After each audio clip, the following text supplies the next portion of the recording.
अगर मैं सच बोलूं तो मैंने चेतावनी संकेतों को नजरअंदाज किया। मतलब क्या तुम नहीं करते? शारोन परफेक्ट थी, या कम से कम उस समय वो परफेक्ट लग रही थी। वो उस क्लासिक सुंदरता में खूबसूरत थी जो लोगों को रुककर घूरे बिना नहीं रहती, और स्मार्ट भी थी। उसकी हंसी का तरीका इतना तीखा था कि वो कांच को भी चीर सके, और उसे ये ठीक से पता था कि इसका इस्तेमाल कैसे करना है। हम 8 महीने से डेट कर रहे थे, और हां, शायद थोड़ा जल्दी था, लेकिन सब कुछ एकदम सही लग रहा था। हमारी पहली डेट से ही मुझे पता था कि मैं उसे अपनी जिंदगी में चाहता हूं। वो एक पूरी पैकेज लग रही थी, ऐसी लड़की जिसे मैं सच में अपना भविष्य बनाने के लिए देख सकता था। अब पीछे मुड़कर सोचता हूं तो कुछ छोटी छोटी बातें थी जिन पर मुझे ज्यादा ध्यान देना चाहिए था। ये शुरुआत हमारी चौथी डेट से हुई थी। हम उसके सोफे पर बैठे हुए थे, शराब पी रहे थे। तभी उसने ये बात उठाई, मुझे शायद तुम्हें कुछ चेतावनी देनी चाहिए। उसने अपना गिलास घुमाते हुए कहा। मैंने एक भौं उठाई।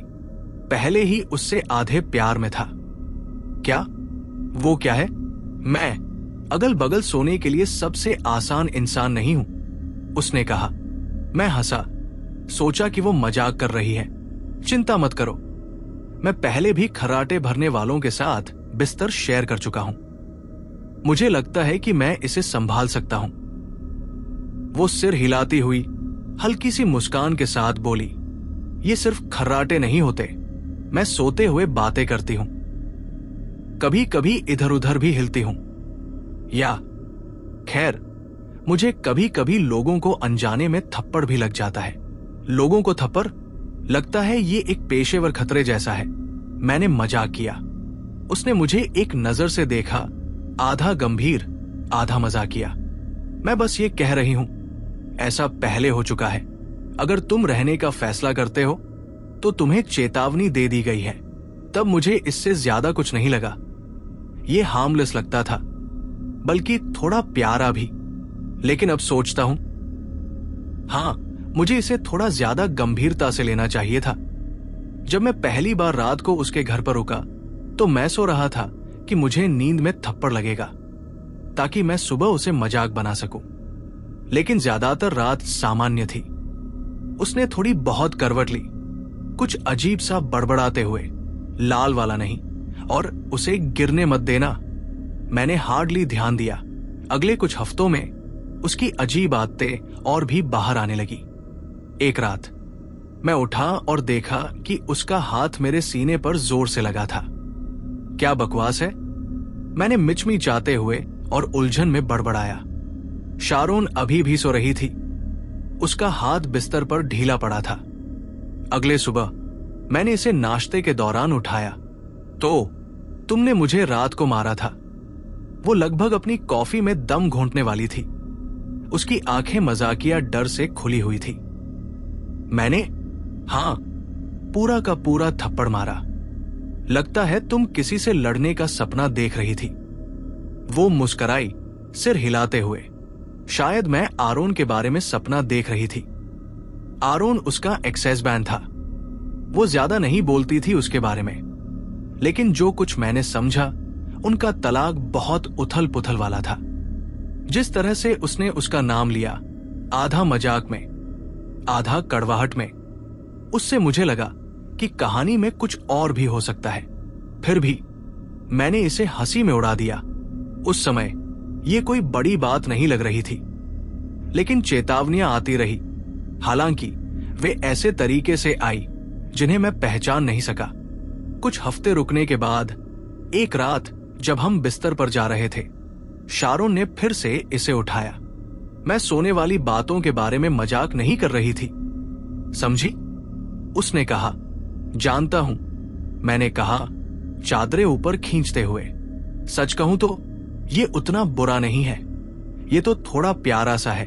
उसकी मुस्कान एक सेकंड के लिए कमजोर पड़ी। बस अगर मैंने कुछ अजीब कहा तो घबराना मत, ठीक है? मैंने उसका हाथ दबाकर उसे आश्वस्त किया। शारोन, सच में कोई दिक्कत नहीं है। मुझे लगता है तुम परफेक्ट हो और जो कुछ भी तुम सोते वक्त कहोगी वो मुझे नहीं बदल सकता। वो फिर मुस्कुराई, लेकिन इस बार उसकी मुस्कान उसकी आंखों तक नहीं पहुंची। उस समय मुझे लगा कि ये कुछ नहीं था। अब मुझे खेद है कि मैंने उस पल को ज्यादा गंभीरता से नहीं लिया। शारोन के घर पर रहने के पहले कुछ हफ्ते सामान्य थे। हाँ, वो सोते हुए बहुत हिलती डुलती थी, इधर उधर करवट बदलना, यहां तक कि बड़बड़ाना भी। बट मैंने सोचा कि ये उसकी अजीब आदतों का हिस्सा है। लेकिन फिर उसके संचार के विषय बदल गए, बहुत ही नाटकीय तरीके से। शुरुआत में वो कुछ ऐसी बातें कहती थी जैसे वो नीचे रखो या बिल्ली को ले आओ, बिल्कुल बेकार सी बातें, और अगले दिन मैं उस पर हंसी उड़ाता था। लेकिन एक रात लगभग 1 महीने बाद मैंने कुछ अलग सुना। ये ओक के पेड़ के नीचे है, शारोन ने धीमी और स्थिर आवाज में बड़बड़ाया। मैंने झपकते हुए आंखें खोली, उलझन में था। शारोन? वो जवाब नहीं दी। उसका शरीर स्थिर था, उसकी सांसें धीमी और सामान्य थी। मैं बैठा और पास जाकर पूछा, ओक के पेड़ के नीचे क्या है?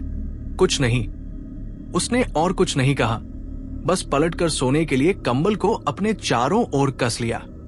अगले दिन नाश्ते के दौरान मैंने ये बात उठाई, तुमने रात को सोते हुए कुछ अजीब कहा था। मैंने उसे बताया। शारोन ने एक भौं उठाई, अपनी कॉफी की चुस्की लेते हुए। हाँ, क्या कहा था मैंने? ये थोड़ा अजीब था। तुमने कहा था ये ओक के पेड़ के नीचे है।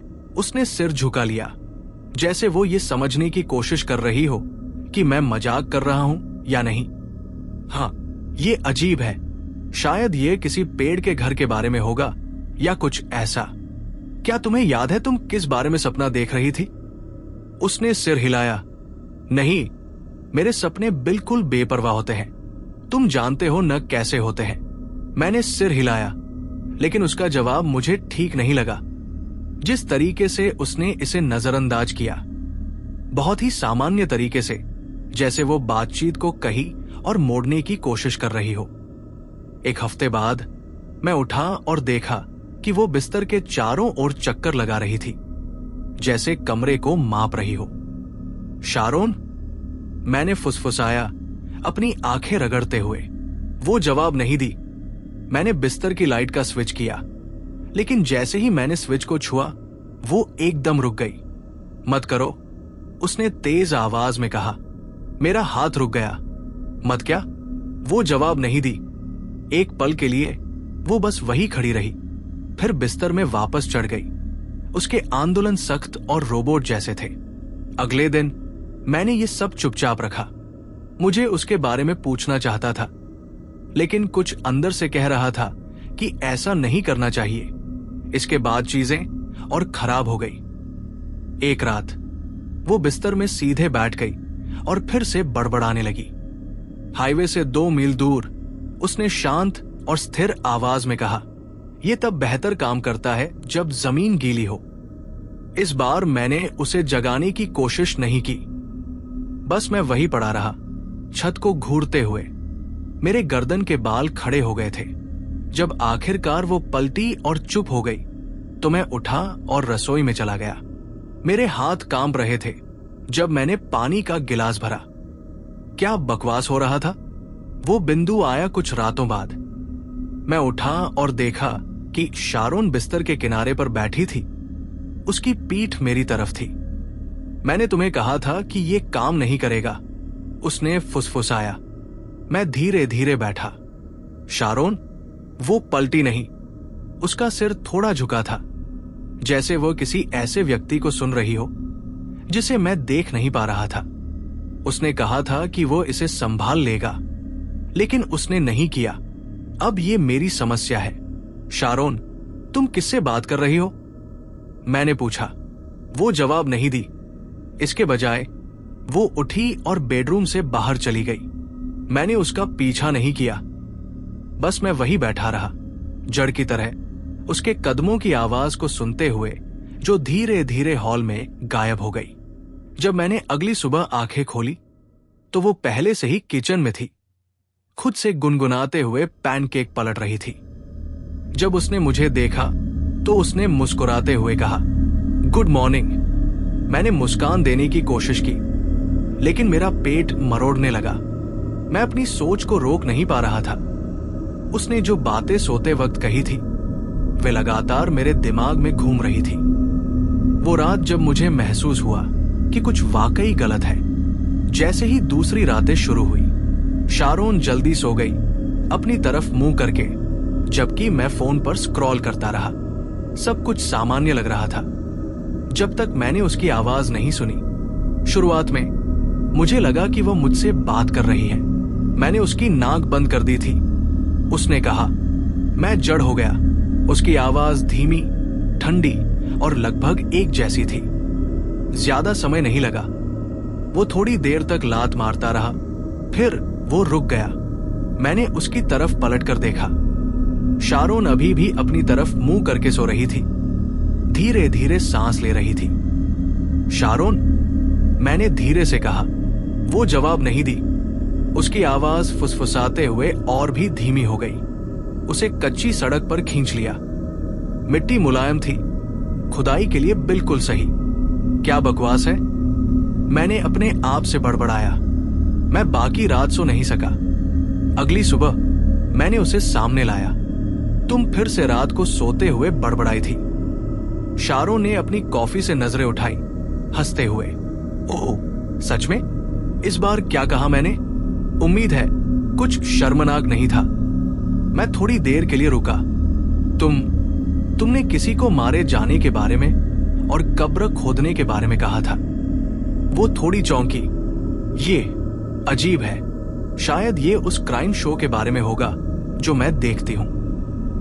तुम जानते हो मैं नेटफ्लिक्स पर कितना बिंज करती हूं। वो हंसी, लेकिन वो असली नहीं लग रही थी।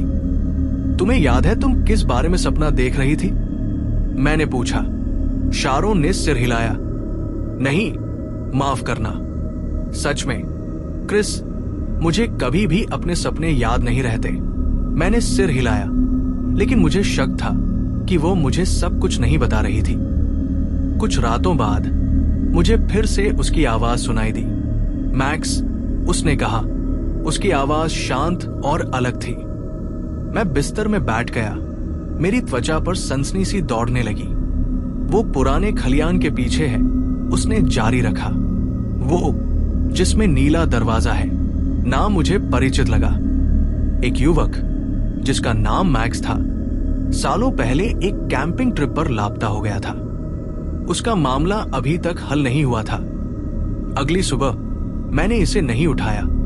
मुझे नहीं पता था कि कैसे कहूं, लेकिन मैं उस नाम और उसकी बातों को अपने दिमाग से निकाल नहीं पा रहा था। मैंने अपने फोन पर मैक्स का नाम गूगल किया।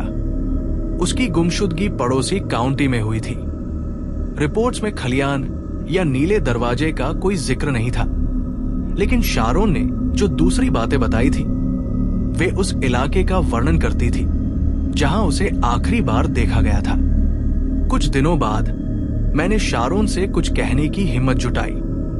जब मैं पहले बार उसके पास गया तो वो मुस्कुरा रही थी। क्या तुमने कभी स्लिप स्टडी करने के बारे में सोचा है? मैंने संभल कर पूछा। उसकी मुस्कान गायब हो गई। क्यों मैं ऐसा करूं? क्रिस, मैं नहीं जानता। बस तुम सोते हुए कुछ बहुत अजीब बातें कह रही हो। शायद ये तनाव की वजह हो या कुछ और। मैं ठीक हूं, उसने सिर हिलाते हुए कहा। तुम ज्यादा सोच रहे हो।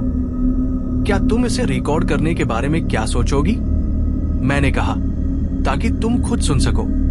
उसका चेहरा तुरंत सख्त हो गया। नहीं, बिल्कुल नहीं। ये गोपनीयता का बड़ा उल्लंघन होगा। अगर तुम मेरी अनुमति के बिना मुझे रिकॉर्ड करोगे क्रिस, तो हम खत्म। मैं सच में कह रहा हूं। हमारी आंखें मिली। मैंने सिर हिलाया और हम अपने दिन को जारी रखे, अंदर ही अंदर। हालांकि मेरी दुनिया बिखर रही थी। उस रात जब वो सो गई तो मैं खुद को रोक नहीं सका। मैंने अपने फोन को उसके बिस्तर के पास तकिए के नीचे रख दिया और रिकॉर्ड दबा दिया। अगली सुबह जब शारोन शावर में थी तो मैंने ऑडियो फाइल को प्ले किया। शुरुआत में बस स्थैतिक आवाज थी, फिर रात के करीब 2 बजे उसकी आवाज साफ साफ आई। नीना ने बहुत चीखें मारी। शारोन बड़बड़ाई, तेजी से जल्दी करना पड़ा, कोई गलती नहीं।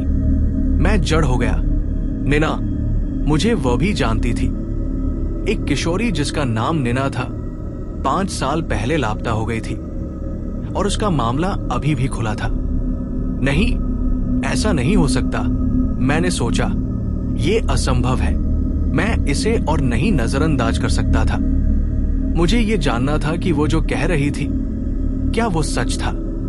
उस दोपहर मैंने शारोन द्वारा बताए गए एक स्थान पर जाने का फैसला किया, एक खलिहान जिसमें नीला दरवाजा था। ये ज्यादा दूर नहीं था, करीब 20 मिनट बाहर शहर से। मैंने इसे आसानी से ढूंढ लिया। ये इमारत पुरानी और मौसम के प्रभाव से जर्जर थी। उसका दरवाजा फीका और धूसर हो चुका था। खलिहान के पीछे एक छोटा सा बाग था। उसके नीचे की मिट्टी उबली हुई लग रही थी, जैसे हाल ही में वहां खुदाई की गई हो। मैंने खुद से कहा कि मुझे यहां से चले जाना चाहिए, लेकिन मैं रुक गया। मैंने पास में पड़ी एक लकड़ी उठाई और मिट्टी को खुरचने लगा। मुझे ज्यादा खुदाई करने की जरूरत नहीं पड़ी। सबसे पहले जो गंध आई वो तीव्र और नष्ट कर देने वाली थी। फिर मैंने उसे देखा, एक फटा हुआ मिट्टी से सना हुआ कपड़े का टुकड़ा जो उस चीज से चिपका हुआ था जिसे मैं केवल अवशेष कह सकता था। मैं पीछे हटा। मेरा सिर चकराने लगा जैसे ही मैं समझने की कोशिश कर रहा था कि मैं क्या देख रहा था। शारोन सिर्फ सपना नहीं देख रही थी।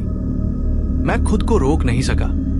हर रात जब शारोन सो जाती तो मैं अपना फोन रिकॉर्डिंग के लिए सेट कर देता, और हर सुबह जब वो शावर में जाती या कॉफी बनाती तो मैं वो सुनी हुई बातें फिर से सुनता।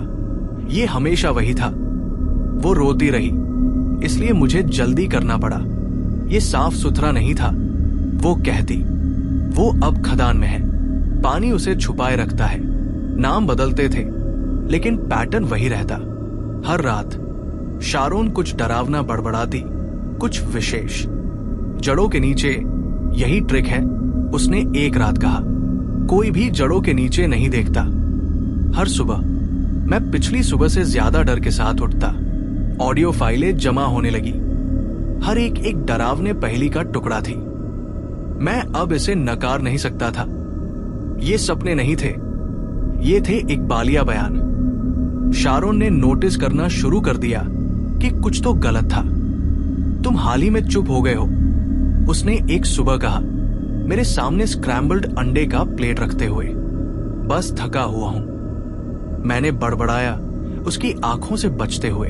तुम तो इन दिनों हमेशा थके रहते हो, उसने सिर झुकाकर कहा। क्या कुछ परेशान कर रहा है? नहीं, मैंने झूठ बोला। कुछ नहीं। वो कुछ देर तक मुझे घूरती रही, उसकी नजरें तेज और बिना पल के झपकाए, फिर मुस्कुराई। ठीक है।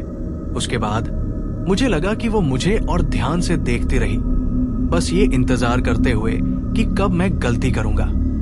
एक रात उसने मुझे पकड़ लिया। मुझे लगा कि वो सो रही है। मैं सोफे पर बैठा था, हेडफोन फोन में लगाए हुए पिछले रिकॉर्डिंग को सुन रहा था। मैंने उससे कहा था कि मैं इसे संभाल लूंगी। शारोन की आवाज रिकॉर्डिंग में आई, लेकिन उसने सुना नहीं। मुझे उसका गड़बड़ साफ करना पड़ा। उसकी आवाज ने मेरी त्वचा को रोंगटे खड़े कर दिए। तुम क्या कर रहे हो, क्रिस? मैं कूद पड़ा, हेडफोन अपने कानों से निकालते हुए। शारोन हॉलवे में खड़ी थी, अपने सीने पर हाथ रखे हुए। कुछ नहीं, मैंने जल्दी से कहा। अपना फोन लॉक किया और जेब में छिपा लिया। उसकी आंखें संकुचित हो गई। क्या तुम कुछ सुन रहे थे? नहीं, मैंने हकलाते हुए कहा। मैं तो बस इंस्टाग्राम पर स्क्रॉल कर रहा था। वो हिली नहीं, उसका चेहरा नहीं बदला, वो बस वही खड़ी रही, मुझे घूरती हुई। मुझे तुम्हारा फोन दिखाओ, उसने आखिरकार कहा। क्या? मैंने नर्वसली हंसते हुए कहा। मैंने कहा, मुझे तुम्हारा फोन दो, क्रिस। क्यों? क्योंकि मुझे लगता है तुम मुझसे झूठ बोल रहे हो। मैं खड़ा हो गया, अपनी आवाज को शांत रखने की कोशिश करते हुए। शारोन, तुम बेहुदी बात कर रही हो। क्या मैं? उसने एक कदम और बढ़ाया। तुम हफ्तों से अजीब बर्ताव कर रहे हो, मुझसे बचते हो, अपना फोन लॉक करते हो। तुम क्या छुपा रहे हो? कुछ नहीं, मैंने कहा। तुम क्यों सोच रही हो कि मैं? तो फिर मुझे दिखाओ, उसने मेरी बात काटते हुए कहा। नहीं, ये शब्द मेरे मुंह से अनजाने में ज्यादा तीव्र निकल गए। शारोन की आवाज सख्त और सपाट थी। तुमने मुझे रिकॉर्ड किया, है ना? मेरे अंदर एक डर की लहर दौड़ गई। मुझे नहीं पता तुम क्या बात कर रही हो। वो एक कदम और आगे बढ़ी। जब मैं सो रही थी, तुमने मुझे रिकॉर्ड किया। मान ले, शारोन, मुझे फोन दो, क्रिस। नहीं, वो मुझ पर झपटी। उसके हाथ मेरी जेब की ओर बढ़े। मैं पीछे हटा, उसे धक्का देने की कोशिश की, लेकिन वो लगातार चिपकी रही। मुझे दो, उसने चीखते हुए कहा। उसकी आवाज अपार्टमेंट में गूंज उठी। मैं उसकी पकड़ से मुक्ति पाकर दरवाजे की ओर भागा। मैं तब तक नहीं रुका जब तक मैं अपनी कार तक नहीं पहुंच गया। मेरे हाथ इतनी जोर से कांप रहे थे कि चाबी को इंजन में डालने के लिए मुझे 3 बार कोशिश करनी पड़ी। जब मैंने पार्किंग लॉट से बाहर निकाला तो मैंने पीछे मुड़कर इमारत को देखा। शारोन खिड़की में खड़ी थी, मुझे देख रही थी। मैं अपने सामान, यहां तक कि फोन भी वापस लेने नहीं गया। अगले दिन मैंने पब्लिक लाइब्रेरी के कंप्यूटर से अपने क्लाउड अकाउंट में लॉगिन किया। सभी रिकॉर्डिंग गायब थी। शारोन ने शायद इन्हें डिलीट करने का तरीका ढूंढ लिया था। मैं वहीं बैठा रहा, खाली फोल्डर को घूरते हुए। सारी साक्ष्य, हर एक प्रमाण गायब हो चुके थे। मैं पुलिस के पास नहीं गया। मैं नहीं कर सका। मैं उन्हें क्या बताता कि मेरी गर्लफ्रेंड ने अपनी नींद में दर्जन भर हत्याओं का खुलासा किया, कि मैंने एक लाश वही पाई जहां उसने कहा था कि वो होगी। वे मुझे स्टेशन से बाहर फेंक देंगे, या फिर और भी बुरा, वे सोचेंगे कि मैं इसमें शामिल था। और रिकॉर्डिंग के बिना मेरे पास सिर्फ मेरा शब्द था। इसके बजाय मैंने वही किया जो मैं सोच सका। मैं भाग गया। मैं सीधे अगले शहर में गया, एक सस्ता होटल लिया और रात भर उस दरार वाले छत को घूरते हुए बैठा रहा, ये समझने की कोशिश करते हुए कि मुझे अब क्या करना है। अगले दिन मैंने नकद में एक नया फोन खरीदा। वो कुछ खास नहीं था, बस एक साधारण मॉडल जिससे कॉल की जा सके और मेरा क्लाउड अकाउंट एक्सेस किया जा सके। हालांकि अब ये ज्यादा मायने नहीं रखता था। रिकॉर्डिंग गायब हो चुकी थी। हर एक फाइल जो मैंने बैकअप की थी वो मिटा दी गई थी। उसने इन्हें डिलीट करने का तरीका ढूंढ लिया था। कुछ हफ्तों तक मैं होटल में ही रहा, सिर नीचा किए और दरवाजे के बाहर हर आवाज पर कूद पड़ता। मुझे बस ये पता था कि शारोन बाहर कहीं है, मुझे देख रही है, सही मौके का इंतजार कर रही है हमला करने के लिए। मैंने सोशल मीडिया से भी दूर रहना शुरू कर दिया। मुझे डर था कि वो इसका इस्तेमाल मुझे ढूंढने के लिए करेगी। एकमात्र चीज जिसे मैंने जारी रखा वो थी खबरें। हर सुबह मैं स्थानीय अपराध रिपोर्ट्स को स्क्रॉल करता, ये दुआ करता कि मुझे उसका नाम न दिखे, या इससे भी बुरा, ये सुनकर कि कोई और लाश मिली हो। शुरुआत में कुछ नहीं था। कोई लापता व्यक्ति या गायब होने की रिपोर्ट नहीं थी। कोई हत्याएं नहीं हुई थी। एक पल के लिए मैंने खुद को यकीन दिलाया कि शायद मैंने उसे डराकर ऐसा करने से रोक लिया है। फिर हत्याएं फिर से शुरू हो गई।